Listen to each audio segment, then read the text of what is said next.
अंतर्जमी अनुग्रह परम पितांक मधुर नाम मु पास्टर पूर्णचंद्र आउ थे आपण मानू आम ओडिया सबद स्कूल पाठरे स्वागत करुछि। सही सर्वशक्ति परमेश्वर आपण मानू आशीर्वाद करंतु, आपण को समस्त प्रकार दुख कष्ट बाधा क्लेश ओ रोगरु दूरे रखंतु। शत्रु शयतान हस्तरु से आपण को सुरक्षा रखंतु। प्रिय श्रोता, चलंतु आज आमे एही सप्ताह पाठ आरंभ करिबा। आउ एही सप्ताह पाठ होची जगतर द्वंद्व बा जगतर संघर्ष, द कॉस्मिक कॉन्फ्लिक्ट, जहाँ आमे अन्य भाषा रे कहूछु युद्ध।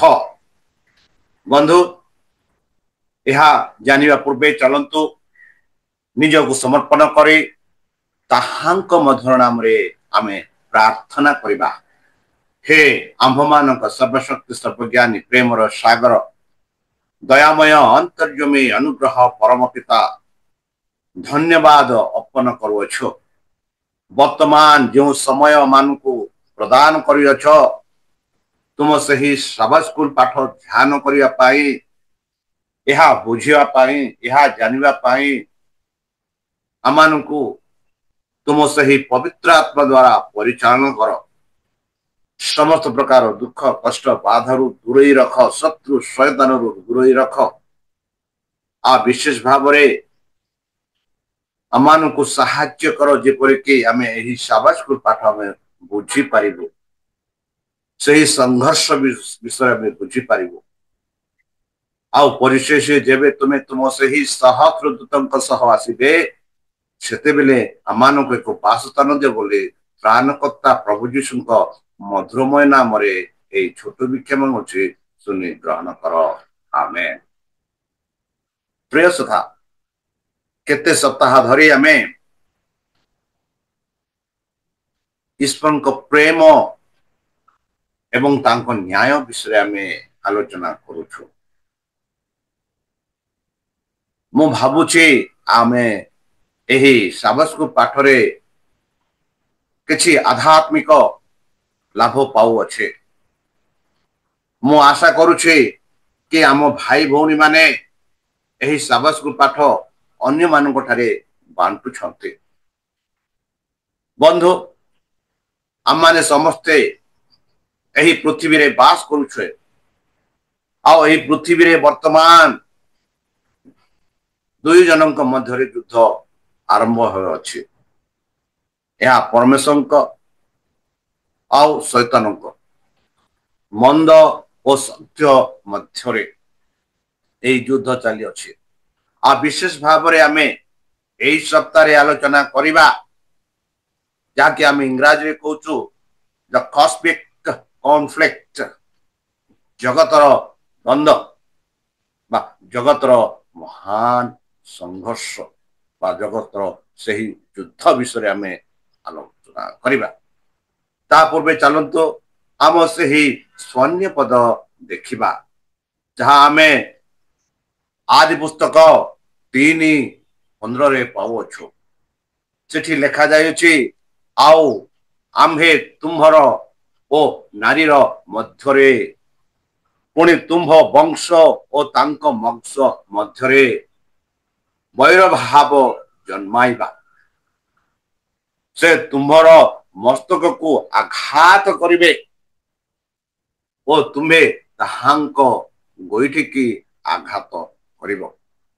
बंधु, बाइबल तत्व केंद्रीय होची ख्रीष्ट एवं शैतान मध्यरे एक बड़ द्वंद्व, एक बड़ संघर्ष, एक बड़ युद्ध।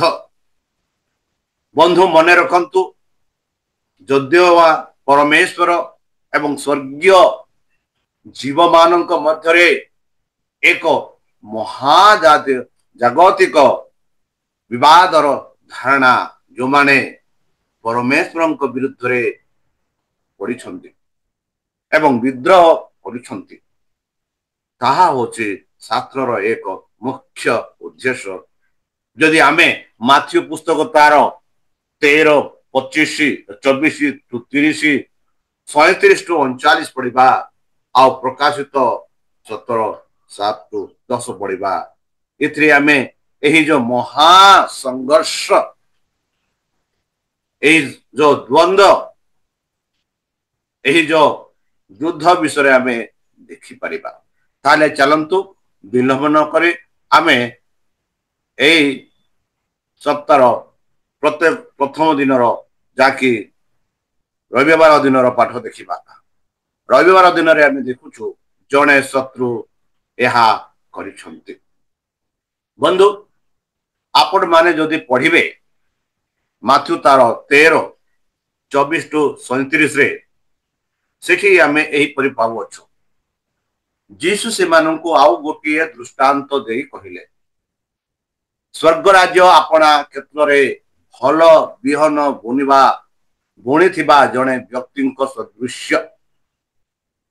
ମାତ୍ର ଲୋକେ ନିଦ୍ରା ଯାଇଥିବା ସମୟରେ ତାଙ୍କ ଶତ୍ରୁ ଆସି ସେହି ଗହମ ମଧ୍ୟରେ ବାଲୁଙ୍ଗା ବୁଣି ଦେଇ ଚାଲିଗଲେ। ସେତେବେଳେ ପତ୍ର ବାହାରି ଫଳ ଫଳିବାକୁ ଲାଗିଲା। ସେତେବେଳେ ବାଲୁଙ୍ଗା ମଧ୍ୟ ଦେଖାଗଲା। ସେଥିରେ ଗୃହକର୍ତ୍ତାଙ୍କ ଦାସମାନେ ତାଙ୍କ ପାଖକୁ ଆସି କହିଲେ, ସାନ୍ତେ, ଆପଣ କଣ ନିଜ କ୍ଷେତ୍ରରେ ଭଲ ବିହନ ବୁଣି ନଥିଲେ? ତେବେ ବାଲୁଙ୍ଗା ଗୁଡାକ କେଉଁଠାରୁ ହେଲା? ଏହିପରି ଆମେ ମାଥ୍ୟୁ 13, 24 ଟୁ 37 ଆମେ ପାଉଛୁ, ଯୋଉ ଦୃଷ୍ଟାନ୍ତ ଯୀଶୁ ଖ୍ରୀଷ୍ଟ ଆପଣା ଶିଷ୍ୟମାନଙ୍କୁ କହିଥିଲେ। ବନ୍ଧୁ, ଏହି ଦୃଷ୍ଟାନ୍ତରେ ଆମେ ଦେଖୁଛୁ, ଆମେ ଏହି ଜଗତରେ ରେଡିଓ ମାଧ୍ୟମ ଦ୍ୱାରା ଆଉ ଟେଲିଭିଜନ ମାଧ୍ୟମ ଦ୍ୱାରା, ପ୍ରଚାରକ ଦ୍ୱାରା ଆଉ ଅନ୍ୟାନ୍ୟ ମାନଙ୍କ ଦ୍ୱାରା ଈଶ୍ୱରଙ୍କ ସେହି ଭଲ ବିହନ, ସେହି ଈଶ୍ୱରଙ୍କ ବାକ୍ୟ ପ୍ରଚାର କରିବା ପାଇଁ ଆମେ ଚେଷ୍ଟା କରୁଛୁ ଆଉ କରୁଛେ ବି।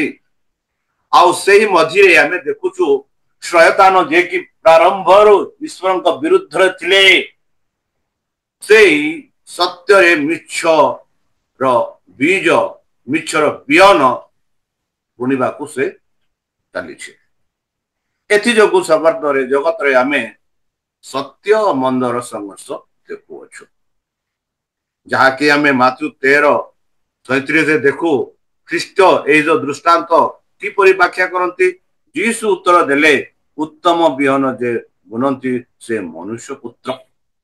ବନ୍ଧୁ, ସେହି ଯୋଉ ଉତ୍ତମ ବିହନ କିଏ ବୁଣୁଛନ୍ତି? ସେଇ ମନୁଷ୍ୟ ପୁତ୍ର। ସେଇ ମନୁଷ୍ୟ ପୁତ୍ର କିଏ? ସେଇ ଯୀଶୁ ଖ୍ରୀଷ୍ଟ। ସେହି ଉତ୍ତମ ବିହନ ସେଇ ବିଛନ୍ତି। ଯେପରିକି ଆମେ ଦେଖୁଛୁ ମାଥ୍ୟୁ 13, 28ରେ, ଜଣେ ଶତ୍ରୁ, ସେ ଶତ୍ରୁ କିଏ? ସେ ଶତ୍ରୁ ହଉଛି ଶୈତାନ। ଆଉ ଶୈତାନ ଆମମାନଙ୍କ ମଝିରେ ସେଇ ଯୋଉ ମନ୍ଦ ବିହନ ବିଞ୍ଚୁ ଅଛି ବା ବୁଣୁ ଅଛି। ଆଉ ସେଇ ଯୋଉ ମନ୍ଦ ଆଉ ଭଲ ବିହନ ଉଭେଇ ବଢୁଛନ୍ତି। ଯଦି ଏହି କାହାଣୀରେ ଯଦି ଆମେ ଦେଖିବା, ଯେବେ ସେମାନେ ଯାଇ ସେଇ ମାଲିକକୁ କହିଲେ କି ଆମେ ସେଇ ବାଲୁଙ୍ଗାକୁ ଉଠାଇ ଦେବୁ କି କାଢିଦେବୁ କି କାଢିଦେଇ ଫିଙ୍ଗିଦେବାକୁ ବୋଲି ସେମାନେ କହିଲେ, ଆଉ ମାଲିକ ସେ କହିଲେ, ନା, ସେପରି ତମେ କର ନାହିଁ। ଆଉ ଯେହେତୁ ଯେବେ ତମେ ଏହିପରି କରିବ, ହୋଇପାରେ ଗହମ ମଧ୍ୟ ଉପାଡ଼ି ଦେଇପାର। ବେଲେ ବେଲେ ବାଲୁଙ୍ଗା ଆଉ ଗହମକୁ ଆମେ ମାନେ ଡିଫରେନ୍ସିଏଟ, যেটা ଆମେ କି ତାର ଫରକ ଦେଖିପାରୁନା। ଏଥିଯୋଗୁଁ ବେଲେ ବେଲେ ବାଲୁଙ୍ଗାକୁ ଛାଡ଼ି ଦେଇ ଗହମକୁ ଉପାଡ଼ି ଦେଇପାରିବା। ଏଥିଯୋଗୁଁ से मालिक कहले कि यह कर नहीं, जदि करिवो ताहले कौन हला कौन हेबो तमे सेई जो गहम को बाहर कर देबो, एथि जो कर नहीं बढ़ू, आ जेबे बढ़िबो जेबे अमल हेबो सेते बेले बालुंगा को गहम को अलगा करा जियो बोली एही दृष्टांत रे हमें देखु अछु। ताहले बंधु पृथ्वीर द्वंद्वर उत्पत्ति केमती हला, पृथ्वीर संघर्ष संघर्ष किपरि उत्पत्ति हला माने आरंभ हला बंधु, जेपरी आमे आदि पुस्तक 1:31 रे जदि आमे पढ़िबा सेठी आमे पाउछु एक भल भावरे लिखा जाइछि, परमेश्वर अपना निर्मित प्रत्येक वस्तु प्रति दृष्टि कले आउ देख समस्त उच्चतम तहिरे संध्या और प्रत्यकाल होई स्पष्ट दिवस हैला। बंधु प्रारंभ रे जेबे परमेश्वर एही पृथ्वी को सृष्टि कले प्रथम दिन रु शेष दिन पर्यंत आमे देखु अछु कि सेबे जेबे से सृष्टि कला परे दृष्टिपात कले से सृष्टि जिनिस गुड़िक को आउ कहले उत्तम बहुत भल, माने तार एमिति किछि जिनिस नथिला जो तिरे एहा खराब देखा जाउथिला, खराब देखा जाउथिला।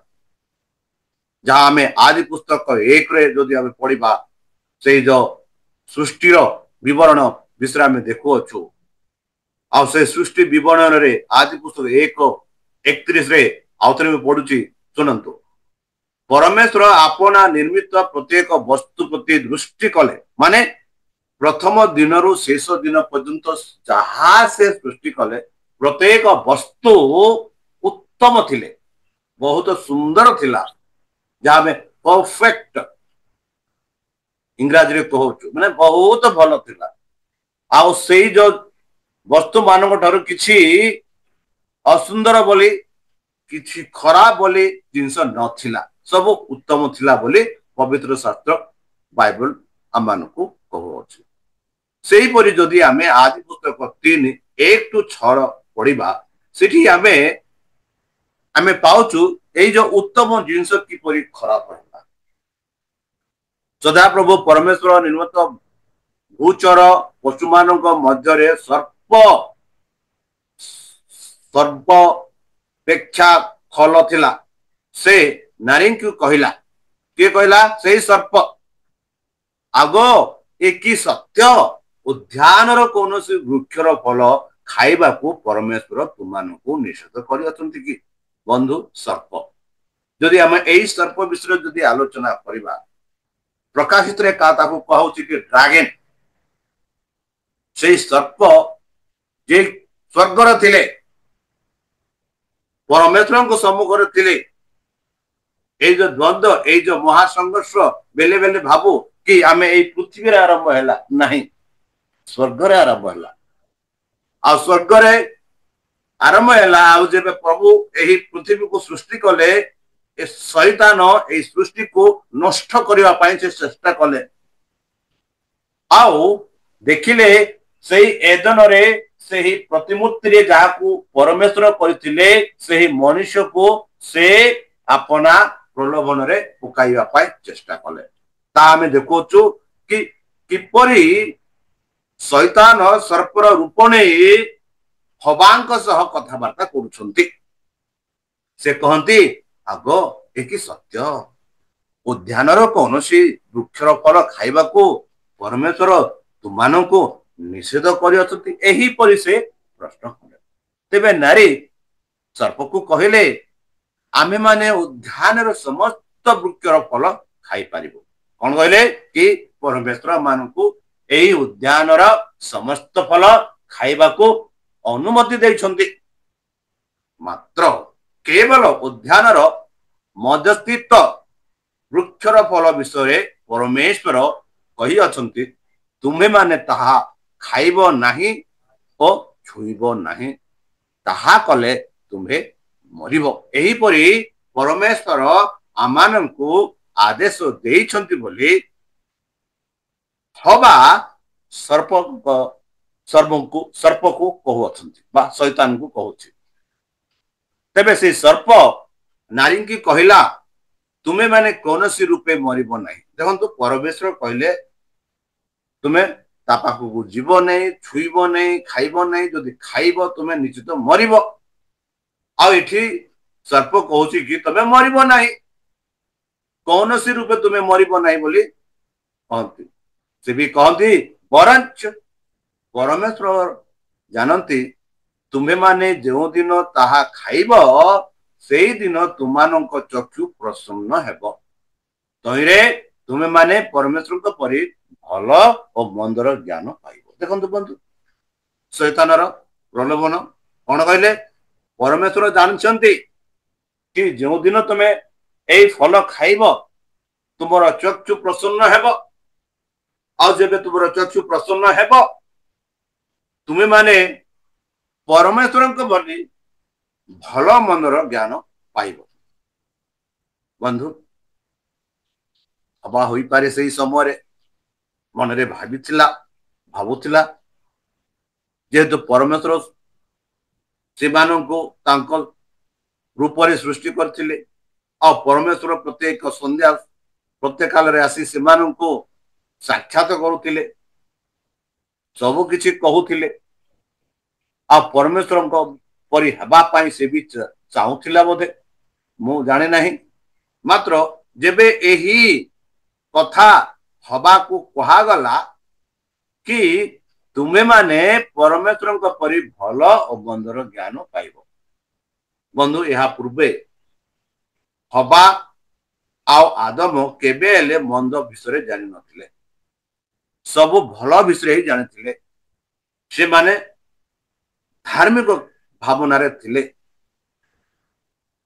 धार्मिक लोक थिले जेहेतु से माने परमेश्वर द्वारा सृष्टि होता जेहेतु परमेश्वर ही एक धार्मिक और तांक परि से माने धार्मिक थिले आउ बाइबल रे कहे थी रे नारी सही वृक्ष को सुखाद्य उत्पादक ओ नयनर लोभजनक ओ ज्ञान देवा निमित्त वांछनीय देखि तहिरु फल तोली खाइले पुणी आपना समस्त स्वामी को दियंते से मध्य खाइले तहिरे से मानंक चक्षु प्रसन्न हुअन्ते से माने निज उल्लंघतारे बोध होई तिमिरी वृक्षर पत्र सियाई घागरा बनाइले बंधु देखंतु बंधु मनुष्यर आलोचना केमिति होई गला जेबे शैतानर कथा से माने मानिले आ जेबे हवा विशेष भाव रे शैतानर कथा माने जेबे से फल खाइला आ अपना स्वामी को भी देला तेबे से माने आविष्कार कले जे से माने उल्लंघन से जो पवित्रता से मानक थिला ताहा चली गला जो धार्मिकता से मानक थिला ताहा चली गला जेहेतु से माने परमेश्वर आज्ञा मानिले नहीं उल्लंघन कले से उल्लंघन जोगो से माने कौन हेले से माने निज को जानी पारले जे से माने उल्लंघन आउ से माने कौन कले तिमिरी पत्र को नहीं ताकू सिलेई निज को पिंधिले बंधु वर्तमान शैतान भी आमानक मध्य उपस्थित अछंती आमानक तांको छालन तांको प्रलोभन रे तांको मिथ्या कथा रे पकाइबा को चेष्टा करूछि बंधु आज पुस्तक 1-3 केवल दर्शाए जे आदम एवं हवांक पतन पूर्व मंद विद्यमान थिला एदन रे मंद एक वास्तवता नथिला मध्य फल एवं मंद ज्ञानर वृक्ष नाम रे मंद पूर्व देखा जाइछि जहा हमें आज पुस्तक 2:9-16 रे पावछु 17 रे पावछु तापरे हमें देखुछु किपरि सर्प से मिथ्या कथा कही हवा को अपना हस्तरे पकाइला सर्पर अतिस्प जहाँ आम देखू प्रकाशित 12:9 कि से एक मिथ्यावादी से एक प्रवंचक आउ सेही प्रवंचक स्वर्ग रे करथिले से यही परी करथिले जहाँ आम जदि पढ़िबा जी कल 28 तार 12 टू 19 पर्यंत जो पढ़िबा शैतानर विषय माने भावुछु जी कल भविष्य वक्ता लेखन्ति बंधु हे मनुष्य संतान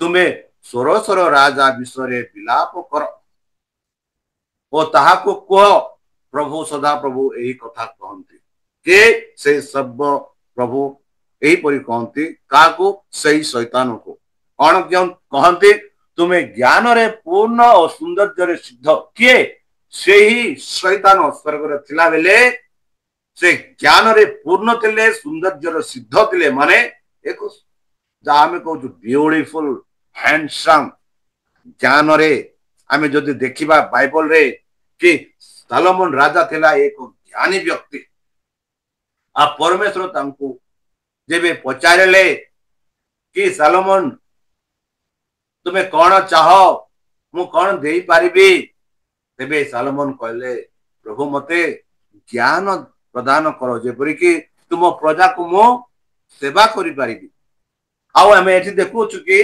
शैतान जेबे से स्वर्गर थिले जहां को नाम थिला लुसिफर से पूर्ण और सौंदर्य रे सिद्ध थिले उभयर मुद्रांक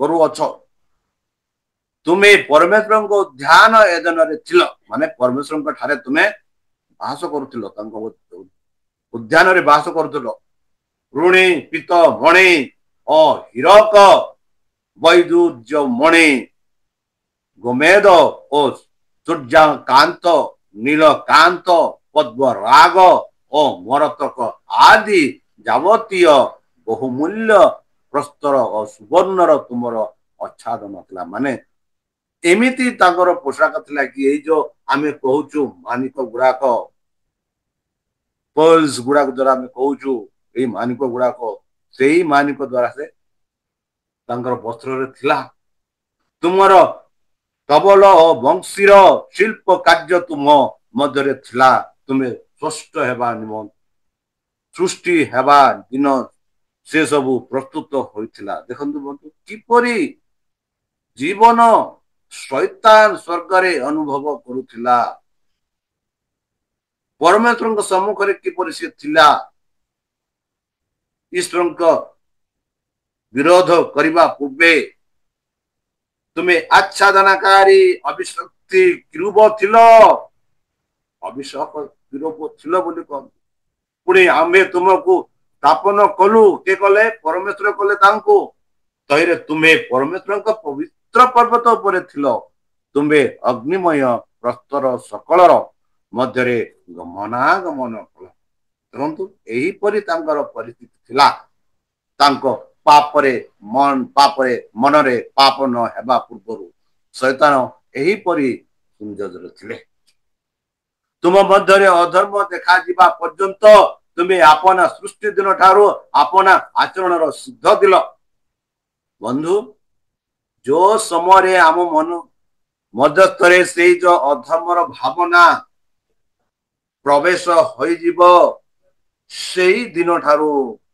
आमर जो धार्मिक जीवन चली जीव जो भावना मान को परमेश्वर ठारू दूर नहीं जीव आ जो मंद भावना आम मान मन को प्रवेश कर बंधु से समय रे शैतान आसी आम मन रे बसंती बास करती जेपरिक आम देखु कि तुम मध्यरे अधर्म देखा जिबा पर्यंत तुम्हें अपना सृष्टि दिन ठारू अपना आचरण सिद्ध थिल माने से किछि पाप काम जाली नथिले तुम वाणिज्यर बाहुल्य रे से माने तुम आभ्यंतर दुराम्य रे परिपूर्ण कल आउ तुम्हें पाप करिअछ एथिपाई आम्भे असुचि वस्तु तुल्य तुमको परमेश्वर पर्वत पकाई देइअछु आउ हे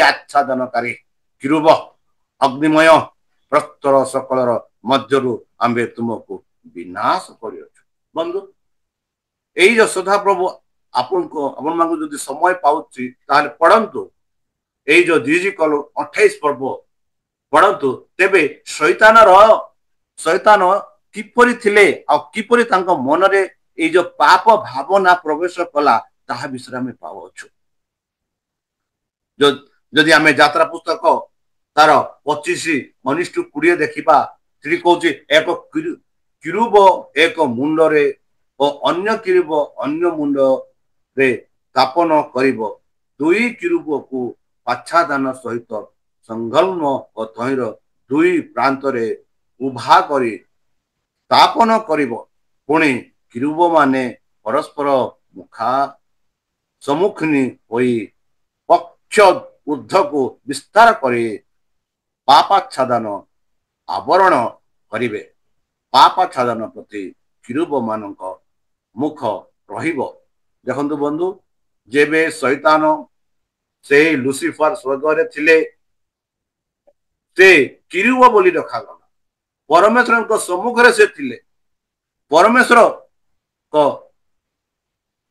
माने तांको जामे कि समस्त दूत मानकर एक सेनापति थिले आउ जेबे तांको मनरे तांको अधर्म सृष्टि हला से दिन ठू ताकू से जो स्वर्गरु तुला गला आमे देखो कि स्वर्गरु ताकू बाहर करा गला बंधु जदि आमे तुम्बे मते सेवा करो मन रखु बंधु माथ्यू 4 एवं लूक 4 रे मिलुथिबा प्रलोभन कहानी रे मध्य प्रकाश पाइछि माथ्यू 4 रे आउ लूक 4 रे जो प्रलोभन जीसु सम्मुखीन करथिले ताहा में देखुछु जदि माथ्यू 4:1-11 पढ़िबा किपरि शयतान जीसु पाखु आसी कहु अछंती जेबे जीसु प्रभु डुबन नेला परे से एक मरुभूमि को चली गले आउ से मरुभूमि रे 40 दिन 40 राति उपवास रही प्रार्थना करुथिले आउ जेबे से 40 दिन शेष हैला आमे देखुछु जे शयतान प्रभु जीसु पाखु आसी परीक्षा करुछंती प्रलोभन पकाउछंती आउ से प्रलोभन रे जीसु ख्रीष्ट किपरि विजय कले प्रत्येक प्रलोभन रे से परमेश्वर को वाक्य व्यवहार कले बंधु एई कहानी आमे भलो भाव रे जानिछु जेबे शैतान जीसु को कहिले तुम्हें तो परमेश्वर का पुत्र जदि तुम्हें परमेश्वर को पुत्र यही जो पत्थर एटी अच्छी ताको आदेश दे ताको रोटी करी खाओ बोली से आदेश देथिले मात्र परमेश्वर किपरि कहले मनुष्य रोटी बिना ईश्वर को वाक्य रे से बंचिबो बोली से कहिथिले मनुष्य केबे रोटी रे बंचिबो नहीं सेते बेले जीसु शैतान द्वारा परीक्षित हेले हेबा निमंते आत्मा को कर्तृत्व प्रांतर को नितरण हेले बोली माथ्यू 4:1 रे हमें पाउछु बंधु माथ्यू 4:8-9 रे जदि हमें देखिबा सेठी पुनश्च शैतान ताहाको गोटे अति उच्च पर्वत ऊपर को घेरी जाई जगतर समस्त राज्य और से सबुर ऐश्वर्य देखाई कहला तुम्हे जेबे आमको भूमिष्ठ प्रमाण करिवो तेबे आमे एही समस्त देबो बंधु आमे समस्ते एही पृथ्वी रे वास करूछे आमे एही पृथ्वी रे वास करूछे आमे निज पाई चिंता करूछु कि आमे केमिति भलो जीवन यापन करि परिबा, आमे केमिति धन अर्पण करि परिबा, आम परिवार केमिति भल भावरे रहि परिबो, आमे किपरि एक सुंदर गृहरे रहि परिबा, आमे एई जो संसार रे जिते धनी लोक अछंती सेमानक परि आमे किपरि होई परिबा। जगत रे प्राय समस्ते एई परि भाबंती कि समस्तଙ୍କ ठारे धन दर्प थाउ। आउ एठी आमे देखुअछु प्रभु को सही जो पर्वत ऊपर को नहीं एई जगतर सबु किछि देखै कहिले एई सबु तुमको मु देई देबी, खाली मत थरे मुंडिया मार। मतलब यीशु प्रभु कहले बाइबल द्वारा आमे जहा देखु परमेश्वर को ही आमे एई परि परिवार अछि, अन्य काहाको नहीं। परमेश्वर ही एई जो योग्य एई जो उपासनार योग्य तांको ही आमे करिवार अछि बोली आमे देखु। बंधु आमे देखुछु शेष रे शैतान किपरि से मंदिर ऊपर को ताकू नहीं मंदिर ऊपर को डेइबा पाई कहले आउ जेपरि के बाइबल लिखा जाइछि से बाइबल पद को ताकू नहीं कि बाइबल लिखा जाइछि तम पाद माटी रे छुआ पूर्वे परमेश्वर दूत माने आसी तुमको रक्षा करिवे बोली लिखा अछि। एथि जब तुम डेई पर तबे यीशु प्रभु प्रभु को वाक्य साहाय्य नहीं कहती शैतान मठु रह। हाँ बंधु आज आम जीवन रे शैतान परीक्षा आसे आउ से परीक्षा रे आमे किपरि विजय होई परिबा आमे यीशुकर उदाहरण जदि नेबा प्रभु यीशु बाइबल रो उदाहरण नहीं ईश्वर को साहाय्य नहीं शैतान को परास्त कले जय कले आमे मध्य से परि करि परिबा। ईश्वर को साहाय्य नहीं तांको वाक्यर साहाय्य नहीं आमे शैतान को परास्त करि परिबा। ताले चलंतु आगु बढ़िबा जगतर द्वंद्वर प्रकृति जगतर द्वंद्वर प्रकृति।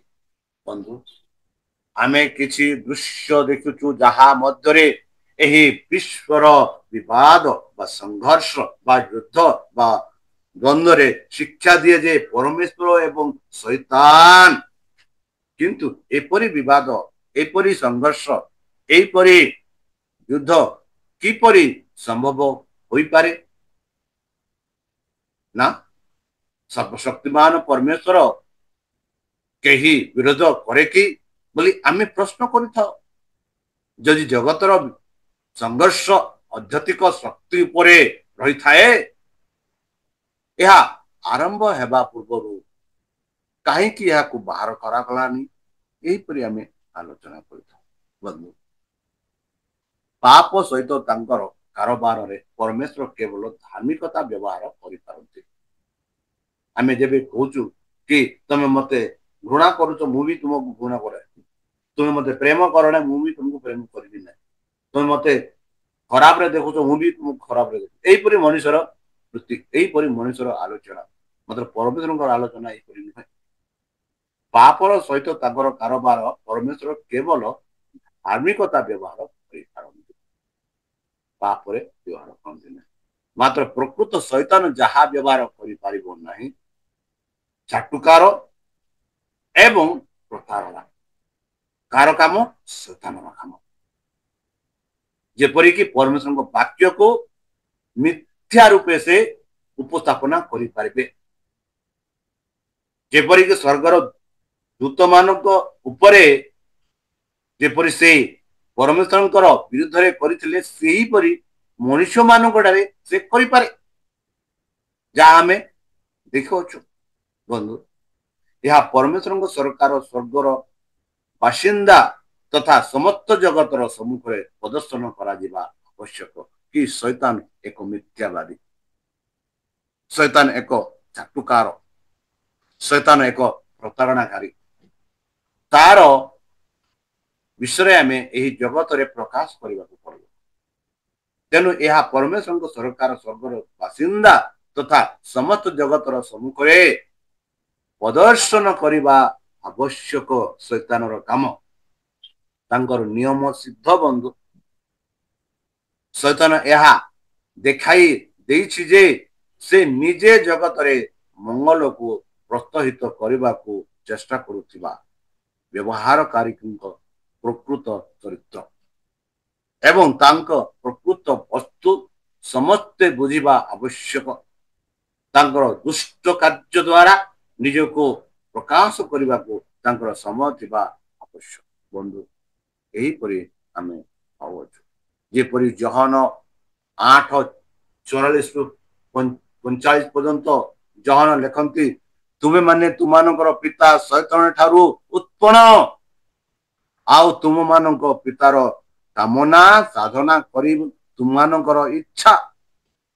ସେ ଆଦ୍ୟରୁ ନରଘାତକ ଥିଲେ, କିଏ? ଶୈତାନ। ଆଉ ସେ ସତ୍ୟରେ ରହେ ନାହିଁ, କାରଣ ତାଠାରେ ସତ୍ୟ ନାହିଁ।